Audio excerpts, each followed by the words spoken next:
साथियों, बरसों तक ये लोग कहते रहे एमएसपी लागू करेंगे, एमएसपी लागू करेंगे, लेकिन किया नहीं। एमएसपी लागू करने का काम स्वामीनाथन कमीशन की इच्छा के अनुसार हमारी ही सरकार ने किया। आज ये लोग एमएसपी पर ही किसानों में भ्रम फैला रहे हैं। देश में एमएसपी भी रहेगी और किसानों को कहीं पर भी अपनी उपज बेचने की आजादी भी रहेगी। लेकिन ये आजादी कुछ लोग बर्दाश्त नहीं कर पा रहे हैं। इनकी काली कमाई का एक और जरिया समाप्त हो गया है, इसलिए इन्हें परेशानी है।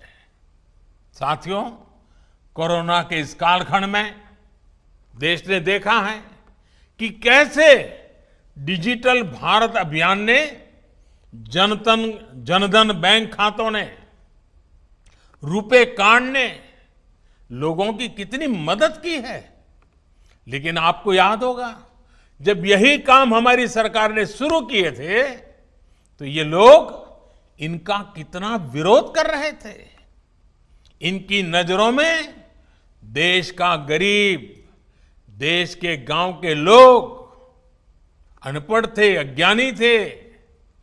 देश के गरीब का बैंक खाता खुल जाए, वो भी डिजिटल लेन देन करें, इसका इन लोगों ने हमेशा विरोध किया। साथियों, देश ने ये भी देखा है कि जब वन नेशन वन टैक्स की बात आई, जीएसटी की बात आई, तो फिर ये लोग फिर विरोध करने के लिए मैदान में आ गए।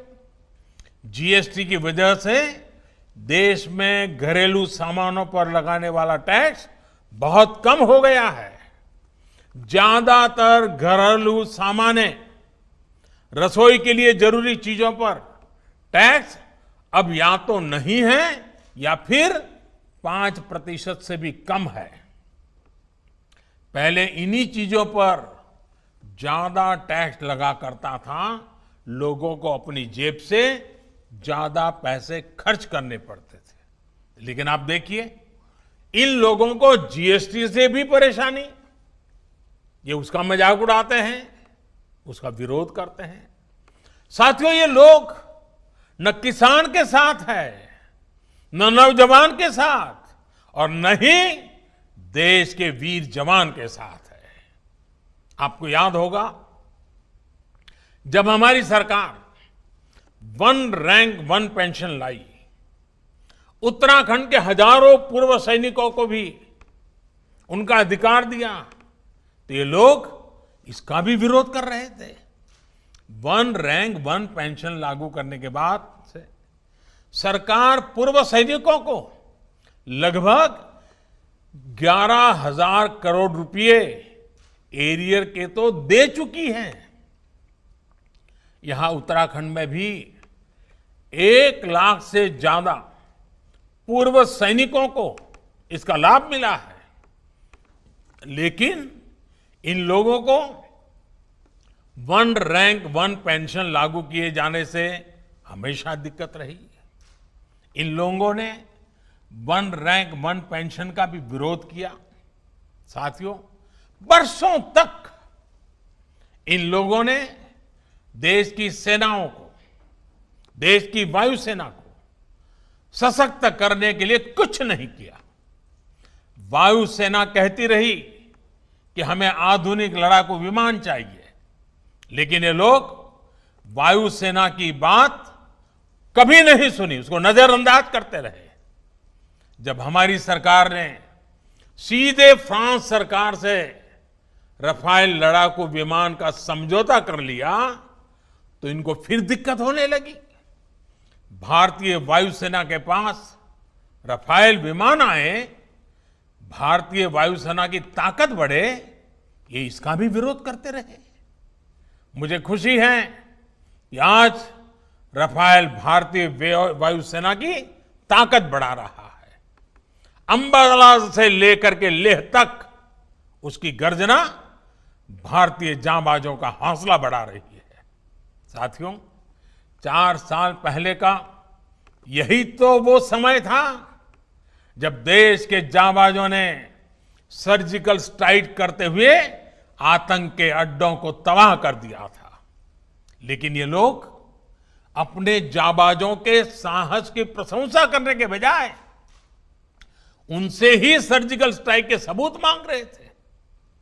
सर्जिकल स्ट्राइक का भी विरोध करके ये लोग देश के सामने अपनी मंशा, अपनी नीयत साफ कर चुके हैं। देश के लिए हो, जो भी काम हो रहे हो, हर काम का विरोध करना इन लोगों की आदत हो गई है। उनकी राजनीति का एकमात्र तरीका ये यही है, बस विरोध विरोध विरोध। आप याद करिए, भारत की पहल पर जब पूरी दुनिया अंतर्राष्ट्रीय योग दिवस मना रही थी, पूरे विश्व में भारत गर्व कर सकता है योग पहुंच चुका है, तो ये भारत में ही योग का विरोध कर रहे थे। जब देश की सैकड़ों रियासतों को जोड़ने का काम, ऐतिहासिक काम करने वाले, भारत की एकता को मजबूत करने का काम करने वाले सरदार वल्लभ भाई पटेल की दुनिया की सबसे ऊंची प्रतिमा का अनावरण हो रहा था, तब भी ये लोग इसका विरोध कर रहे थे। आज तक इनका कोई बड़ा नेता स्टैच्यू ऑफ यूनिटी के दर्शन करने नहीं गया है। क्यों? क्योंकि उन्हें विरोध करना है। साथियों, जब गरीबों को 10% आरक्षण का फैसला हुआ, तब भी ये इसके विरोध में खड़े थे। जब 26 नवंबर को संविधान दिवस मनाने की बात आई, तब भी ये इसका विरोध कर रहे थे। डॉक्टर बाबा साहब आंबेडकर का विरोध कर रहे थे। साथियों, पिछले महीने ही अयोध्या में भव्य राम मंदिर के निर्माण के लिए भूमि पूजन किया गया है। ये लोग पहले सुप्रीम कोर्ट में राम मंदिर का विरोध कर रहे थे, फिर भूमि पूजन का विरोध करने लग गए। हर बदलती हुई तारीख के साथ विरोध के लिए विरोध करने वाले ये लोग देश के लिए, समाज के लिए अप्रासंगिक होते जा रहे हैं। इसकी छटपटाहट है, बेचैनी है, हताशा है, निराशा है। एक ऐसा दल जिसके एक परिवार की 4-4 पीढ़ियां जिसने देश पर राज किया, वो आज दूसरों के कंधों पर सवार होकर देश हित से जुड़े हर काम का विरोध करवाकर अपने स्वार्थ को सिद्ध करना चाहता।